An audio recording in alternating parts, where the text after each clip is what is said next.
Welcome back to Gen X Horror. We celebrate the glory days of tracking issues, rewinding penalties, and horror sections that smell like stale popcorn and possibility. I'm Steve, and we talk about all things 70s and 80s retro horror and nostalgia. Oh hell, let's get into it.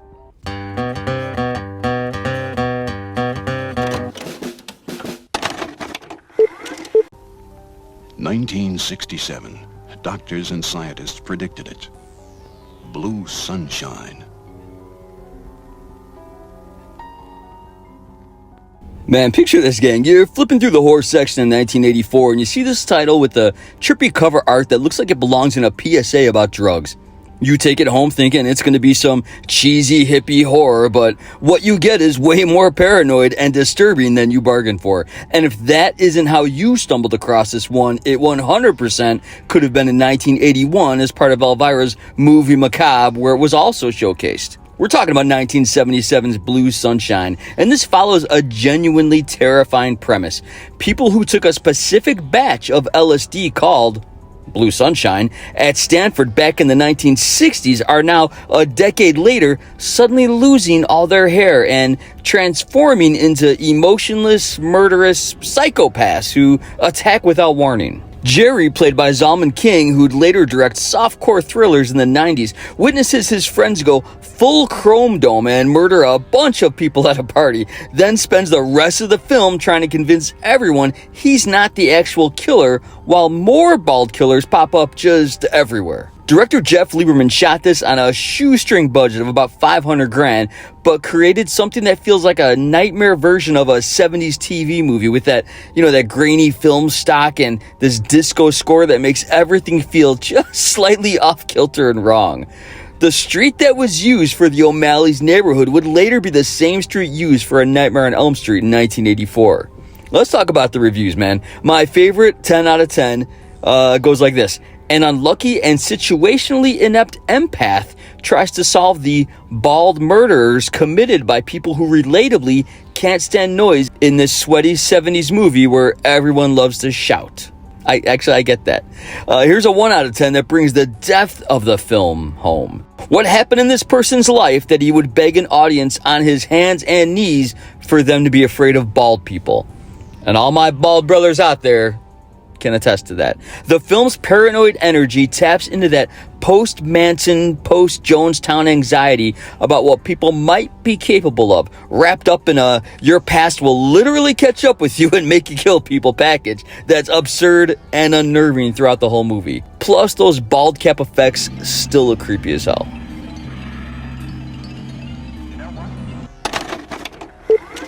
Here, in the peaceful Midwestern town of Galesburg, nothing much ever happens. Wait a minute. I'd like to know a little more about what's going on before you start. This is a very, very exciting experiment. Speaking of things that shouldn't work, but absolutely do, here's a movie shot in New Zealand, but set in a small town in Illinois, directed by an Australian, and somehow nailing that Midwestern college town vibe better than most American productions even today. 1981's Dead Kids, which got the way less fun title Strange Behavior in the US, follows a police chief investigating why local students keep committing murders after volunteering for quote-unquote scientific research at the university. And yes, it's exactly the kind of mind control paranoia that Gen X ate up with a spoon. Though never mentioned aloud, the teenage partiers in the film are all dressed as various characters from 60s TV series. Most noticeably, Sarah is supposed to be dressed as the Flying Nun, and she's not wearing any underwear. She's making sure everyone knows. I'm not wearing any underwear. Michael Laughlin directed this as the first film in an intended Strange trilogy. Only one sequel got made though, and the synth-heavy score combined with genuinely creepy brainwashed teen performances gives it this off-kilter, something's not quite right kind of atmosphere that burrows under your skin. Let's start off with a 10 out of 10 review. It's hard to describe this film in a few short, concise words, so I choose to say that Strange Behavior is like Invasion of the Body Snatchers meets Halloween meets Blue Velvet. And oh my god, that is saying a lot for sure. There were no 1 out of 10s, but I'm going to throw you a 2 out of 10. Not making any sense at all, the Bentley lookalike attends robotic chicken lectures at college and prowls the seedy streets in search of boys during the afternoon. Where are these deceased children? What is the purpose of these commercial fade-outs? Is that Katniss Everdeen sneaking out of the house window? I mean, honestly, to be fair, those are all good questions, man. The New Zealand location standing in for Illinois, they shouldn't work, but they create this uncanny valley feeling that makes the whole town seem wrong. And that's before people start getting ice picks to the face. And I live in Chicago, which is in Illinois, and you know what? That town is dead on for back in the day. Louise Fletcher shows up to add some One Flew Over the Cuckoo's Nest credibility, and the finale delivers exactly the kind of mad science reveal that made you feel smart for renting the weird tape. The dance scene at the party is 100% the entire movie if you're into that. How it slowly builds to a choreographed scene with all the retro characters just really made me smile from ear to ear, man.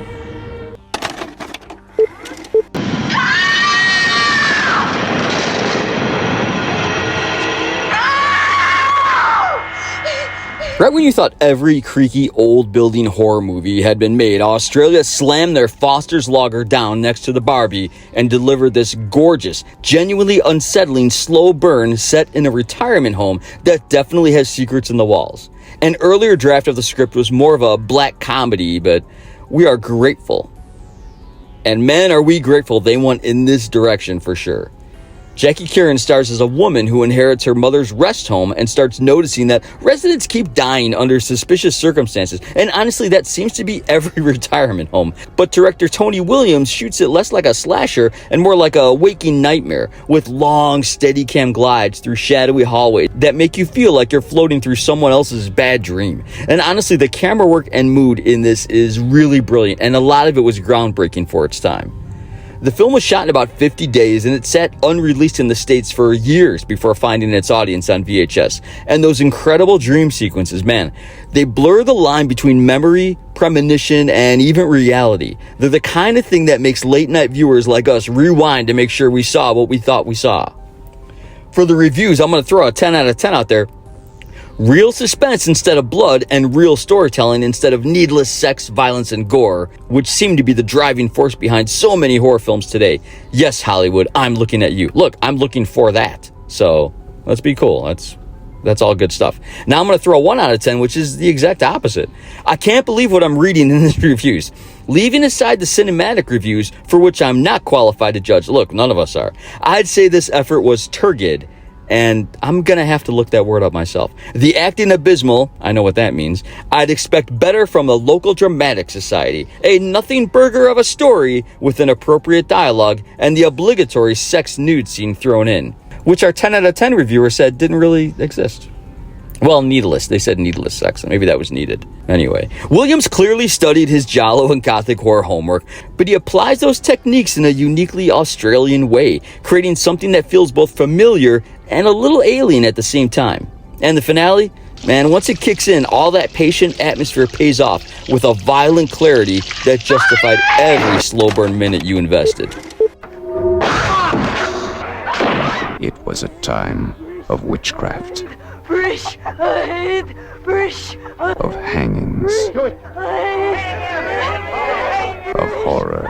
Right after Next of Kin proved Australia could do atmospheric dread, Eyes of Fire showed up to remind everyone that American folk horror was alive and deeply weird in the early 80s. Director Avery Crown shot this frontier-era nightmare on location in actual Missouri forest with a tiny budget and a whole lot of ambition, following pilgrims who flee religious persecution only to stumble to a cursed forest that really wants them gone. And man, no one can catch a break anymore, am I right? The settlers have accidentally invaded sacred Native American land, which was just everywhere back in the day, and the forest responds by manifesting their sins and fears as grotesque apparition. Mud creatures, tree corpses, and demonic children that all look legitimately wrong thanks to practical effects that lean into the uncanny instead of the realistic. The flashes of Leah's psychic visions were added in post-production to make her power seem greater, although I'm not sure what natural psychic power she had that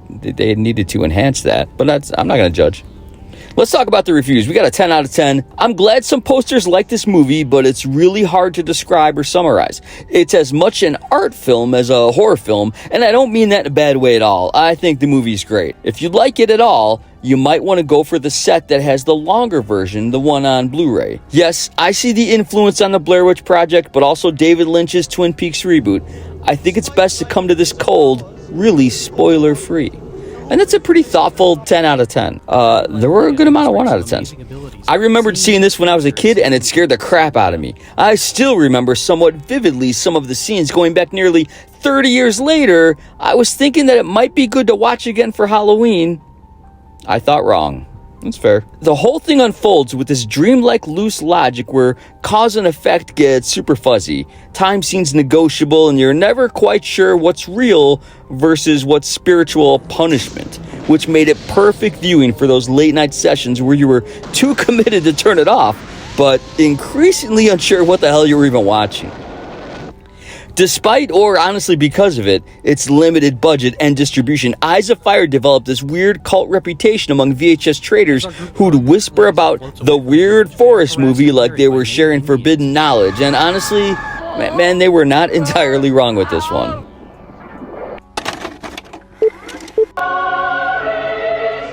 St. Agnes, a place of prayer and peace, spirit and salvation. And now we can close out the decade with The Unholy from 1988. It's a movie that promised to be The Exorcist for a new generation and instead delivered something way weirder and more creature feature than anyone expected, which, honestly, between you and me, made it way better. Ben Cross plays a priest with a mysterious immunity to death. He survived 2 separate murder attempts, who gets assigned to a church where a demon is seducing and killing clergy. And yeah, this demon takes the form of a beautiful woman because, of course it does. That's how you seduce clergy. Well, not really. Director Camilo Villa loaded this thing with legitimately impressive creature effects, courtesy of Matthew Mungle. And when this demon finally reveals its true form, you get this biomechanical nightmare that feels like H.R. Geiger designed something specifically to corrupt Catholic imagery. Philip Yordner originally wrote this script in the 70s after the box office success of films like The Exorcist in 73 and The Omen in 76. Our final director found the script years later in Yordan's office while they were working on something else. He liked it and asked if he could use it. Let's look at the reviews, man. We got a 10 out of 10. Says this is one of the scariest movies I have seen. It has a great storyline. It also has great acting. It is better than A Nightmare on Elm Street. This is also better than Friday the 13th. This is better than Halloween. This is movie. It is a great movie. A little disjointed, but I get the sentiment. 1 out of 10. Wow, what a turkey. This movie was painfully bad. The lead actor, who was in Chariots of Fire, has all the charisma of a wooden plank. I was surprised to see Hal Holbrook, Ned Beatty, and Trevor Howard slumming it in this worthless garbage. Well, I guess everyone has bills to pay. That is a 1 out of 10. The film tanked at the box office, probably from that rating. It came out the same year as Beetlejuice and was trying to be a serious religious horror film in an era where audiences wanted irreverence. But on VHS, man, like always, it found its people. The viewers who appreciated the commitment to practical monster work and weren't bothered by the fact that the plot sometimes takes a backseat to showing off what a $6 million budget could do with latex and gothic atmosphere. The scene of the demon being a vision and a monster in between Ben Cross's legs was wild. The demon design alone justified the rental price, and if you were the kid who bought this to a sleepover, you definitely earn respect points for the creature scenes.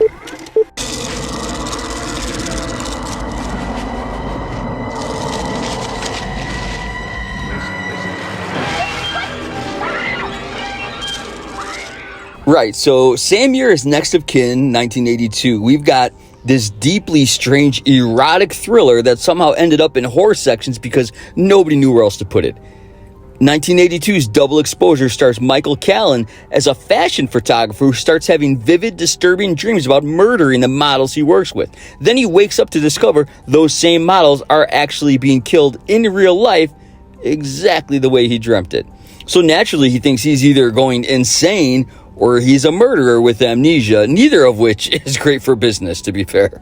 What follows is this genuinely disorienting mix of Giallo-style murder sequences, softcore photography sessions, nightmare logic, and a twist ending that you'll either love for its audacity or throw something at your TV over it. No spoilers, but it's certainly a choice that they made. This was one of Tarantino's favorite movies, and James Stacey and Joanne Patet are both fictionally portrayed in Tarantino's Once Upon a Time in Hollywood. Michael Callan's name appears on a poster of Rick Dalton, played by Leonardo DiCaprio as well. There were no 10 out of 10s, man. There were no 9 out of 10s, but there was an 8 out of 10. There was a bunch of them.